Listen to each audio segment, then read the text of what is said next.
नमस्कार, अनुपमा स्वादिष्ट पाककृतीमध्ये आपलं खूप खूप स्वागत। आज आपण बघूया खव्याच्या पोळ्या। आता हा मी मार्केटमधून शुद्ध असा खवा आणलेला आहे, पण खवा हा मार्केटमध्ये जेव्हा मिळतो तेव्हा त्याच्यात थोडंसं मॉइश्चर असतं, तर आपल्याला तो पोळ्यांसाठी रेडी करून घ्यावा लागतो। त्यासाठी मी आता काय करते, याच्यातल्या खवा काढून घेते आणि मोजून घेऊया आपण। हा 1 वाटी खवा आहे, काढला आहे, आणि हा अजून अर्धी वाटी खवा आहे। अशा प्रकारे हा 1.5 वाटी खवा आपल्याला इथे मिळाला आहे।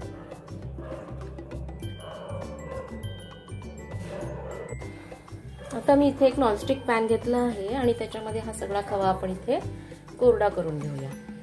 एकसारखा परतून घ्यायचा आहे, जेणेकरून यातलं मॉइश्चर निघून जाईल, थोडासा कोरडा होईल आणि मग तो थंड केल्यानंतर आपण त्याच्यात पिठी साखर घालून मग त्याच्यासाठी पोळ्यांसाठी सारण करू शकतो। खवा असा वितळायला लागतो, एकसारखं आपल्याला 5 ते 7 मिनिटं हे हलवत राहायचं आहे, जेणेकरून एक्स्ट्रा जो ओलसरपणा असतो तो त्याचा निघून जाईल आणि त्यामुळे आपल्या पोळ्याही जास्ती दिवस टिकू शकतात। शिवाय लाटताना सोपं जातं कोरडं असं सारण केल्यानंतर। तर हे असं आपल्याला असाच कोरडा भाजून घ्यायचा आहे, जोपर्यंत ह्याचा रंग बदलत नाही, रंग जरा गुलाबी सर येईल इथपर्यंत आपल्याला हे भाजायचं आहे। हा, किती ह्याच्यामध्ये ओलसरपणा आहे तो।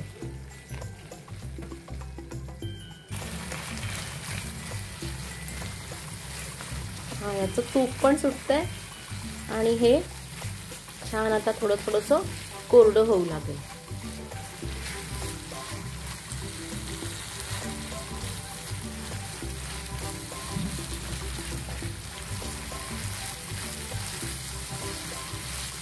अगदी 1-5 मिनिटच आपल्याला हे व्यवस्थित लक्ष देऊन कोरडं करून घ्यायचं आहे आणि नॉनस्टिक वापरल्यामुळे डाग देखील लागत नाही आणि पोळ्या सुद्धा आपल्या अशा मस्त सुंदर रंगाच्या होतात। आता मगाशापेक्षा हे थोडंसं कोरडं झालंय जास्त, बदलायला सुरुवात झाली आहे। अजून साधारण थोडंसं गुलाबीसर रंगावर येईपर्यंत आपण ह्याला परतून घेऊया, त्याचा खमंग सुवासही सुटतो या स्टेजला। अजून थोडासा रंग बदलेपर्यंत आपण परतणार आहोत 1-2 मिनिटं आणि मग नंतर थंड व्हायला ठेवायचं।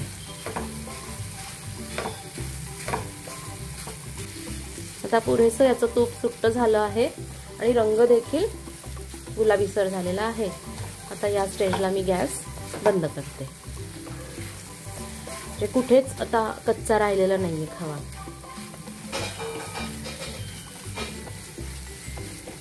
आता मी गॅस बंद करते आणि तरी पण थोडं 1-2-4 मिनिटं आपल्याला हे सतत हलवत ठेवायचं आहे।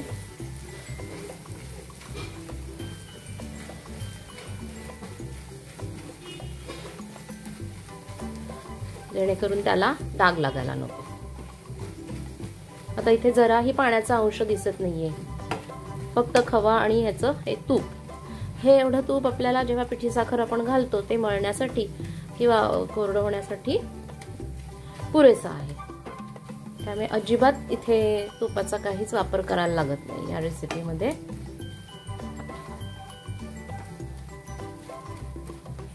आता मी हे असंच 2-3 तास थंड होण्यासाठी ठेवते। थंड झाल्यानंतर हा परत आपल्याला मोकळा करून घ्यायचा थोडासा, कारण की हा असा घट्ट होतो। आत्ता नरम आहे खूपच, पण नंतर घट्ट होऊन बसणार आहे, तर तो हाताने जरा असा सोडवून घ्यावा लागेल आपल्याला मोकळा, आणि मग तो वाटीने परत मोजून घ्यायचा आणि जेवढं मोकळा असा हा खवा असेल तेवढीच किंवा त्याच्याहून थोडीशी जास्त आपल्या आवडीप्रमाणे अशी पिठी साखर आपल्याला त्याच्यात मिक्स करायची आहे सारणासाठी।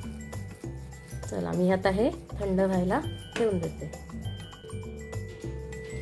हे आता असं मोकळं झालेलं आहे मी अजून आता 4-5 तास झालेले आहेत आणि हे कोरडं झालेलं आहे छानपैकी, तूप आहे व्यवस्थित.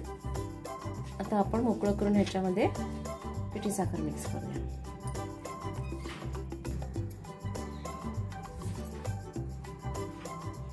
पहा आता हा खवा व्यवस्थित कोरडा झालेला आहे, मोकळा पण झालेला आहे थंडगार.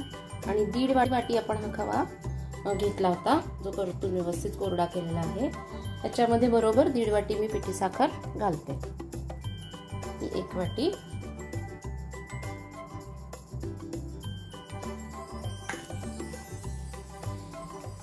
आणि ही अजून अर्धी वाटी, असं मिळून हे दोन्ही आता छान मिक्स करून घ्यायचं आपल्याला. साधारण एवढी पुरेशी होते साखर, कारण की दुधापासून खवा बनतो तर त्याला एक आपसूक गोडी असतेच. त्याशिवाय वरचं कव्हर आपलं गव्हाचं पीठ आणि मैद्याचं मिक्स असणार आहे, त्याच्यासाठी एवढी साखर पुरेशी होऊन जाते. असं हे एकसारखं होतं आणि मग पोळ्या खूप छान मऊसूत अशा होतात. आणि साखर पण जास्ती असेल तर नाहीतर मग पातळ पडू शकतं, आणि म्हणून एवढं प्रमाण पुरेसं आहे. ह्याच्यातच मी थोडी वेलची पावडर, केशर वेल, त्याच्यातच मी ही अर्धा चमचा केशर वेलची मिक्स पावडर जी आहे ती घालून घेते. आता हे सारण जे आहे खव्याच्या पोळीसाठीचं ते छान एका साईडला ठेवू आपण आणि कव्हरसाठीचं पीठ भिजवूया. इथे 1 वाटी भरून इथे गव्हाचं पीठ घेते, अजून अर्धी वाटी घेते. जास्ती मैदा वापरल्यास चिवट होऊ शकते कडा, म्हणून मी इथे जास्ती गव्हाचं पीठ घेते आणि 1 वाटी आता आपण मैदा घेऊया. सो 1.5 वाटी इथे गव्हाचं पीठ झालंय आणि हा 1 वाटी साधारण मैदा. असं हे दोन्ही मिक्स करूया. असं 1 पाव चमचा मीठ आणि साधारण 1-2 चमचे तेल. आता हे सगळं छान असं मिक्स करून घेऊ आणि आता थोडं पाणी घालून सैलसर मीडियम सैल असं पीठ भिजवूया. म्हणजे कणकेपेक्षा थोडंसं सैल, पण पुरणपोळीसाठी जितकं सैल आहे त्यापेक्षा जास्ती घट्ट असं हे पीठ भिजवायचं आहे, ज्याने पोळी अशी मऊसूत छान होईल.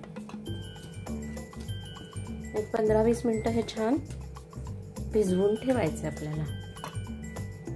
कारण 1 वाटी पाणी इथे टाकले मला, तर मी हे पीठ नीट व्यवस्थित भिजवून घेते. अशा प्रकारे हे छान एकसारखं पीठ भिजवलेलं आहे. आता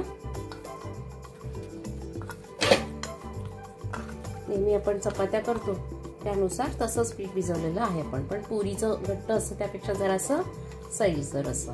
आता हे 15 मिनिटं मुरायला ठेवते आणि मग नंतर आपण याच्या पोळ्या करूया. हे पीठ आपलं छान भिजलं आहे, त्याला आपण जरा तेलाचा हात लावून व्यवस्थित छान मळून घेऊया आणि त्याचे एकसारखे गोळे करून घेऊ पोळ्यांसाठी. तसंच मी इथे सारण पण काढून घेतलं आहे. असं व्यवस्थित कोरडं असं मोकळं सारण आहे हे, त्यामुळे पोळ्या आपल्या अजिबात पातळ पडणार नाही. पीठही असं व्यवस्थित घट्ट आहे. जास्ती सैल केलं तर मग पातळ होऊ शकतात, म्हणून असं व्यवस्थित पीठ हवं आपल्याला. आता मी याचं रोल करून मीडियम साईजच्या लाट्या करून घेते. आता मी ह्याचे असे लहानसर गोळे करून घेतले आहेत. तर आपण जसं पुरण भरतो तसं आपल्याला ह्याच्यामध्ये खवा भरून घ्यायचा आहे. वाटीसारखं असं करायचंय, ह्याच्यात बसेल असा व्यवस्थित गोलाकार खवा भरून. जास्ती छान बसलं की पोळी अशी मस्त लुसलुशीत छान गोडसर लागते.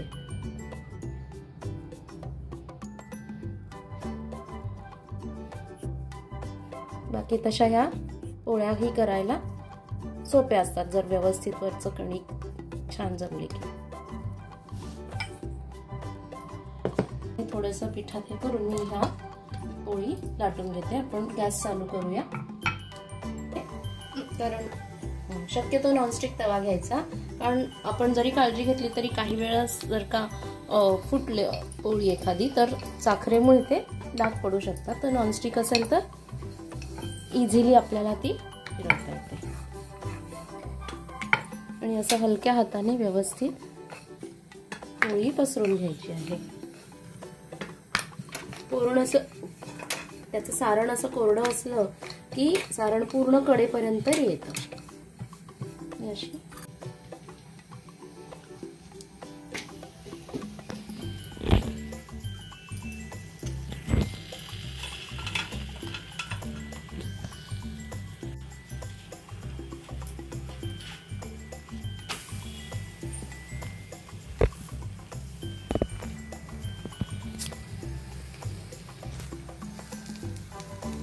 छान व्यवस्थित तेही सारण सगळीकडे व्यवस्थित पसरलेलं आहे.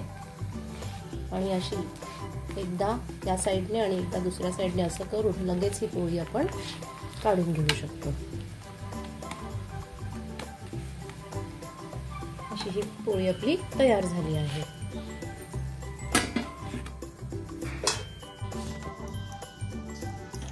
परत गॅस कमी केला आहे आणि अशा प्रकारे सारण याच्यात मी घालते आहे. व्यवस्थित बंद करायची. अगदी इझिली आपण हे करू शकतो.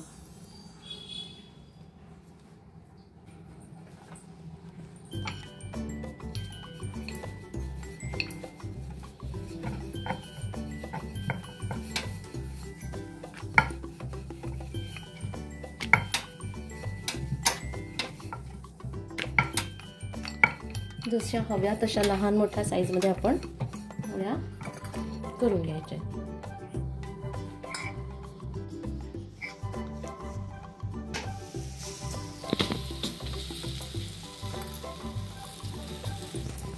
अशाच मी इतर सर्व पोळ्या करून घेते.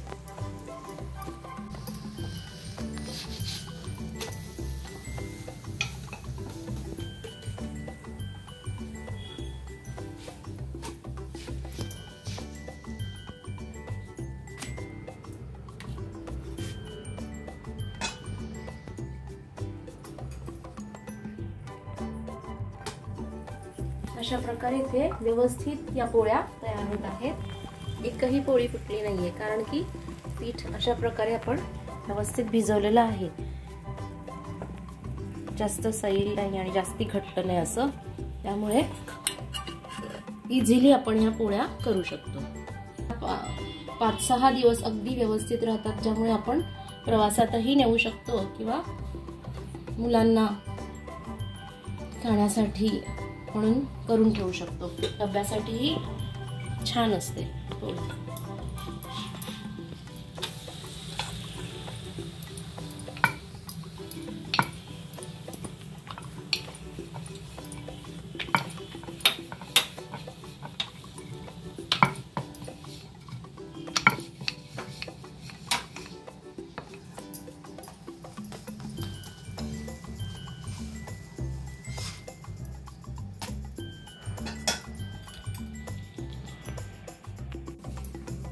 अशा प्रकारे इथे या सर्व पोळ्या रेडी झालेल्या आहेत.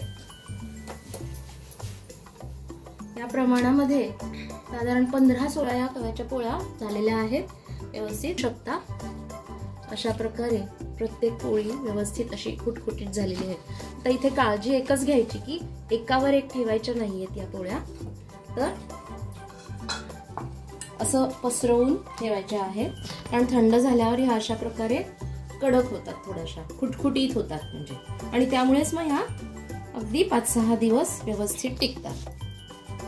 पण इतक्या टेस्टी असतात की एवढे दिवस राहण्याची शक्यता कमीच आहे. तर रेसिपी आवडल्यास नक्की लाईक करा आणि शेअर करा. रेसिपी पूर्ण बघितल्याबद्दल धन्यवाद.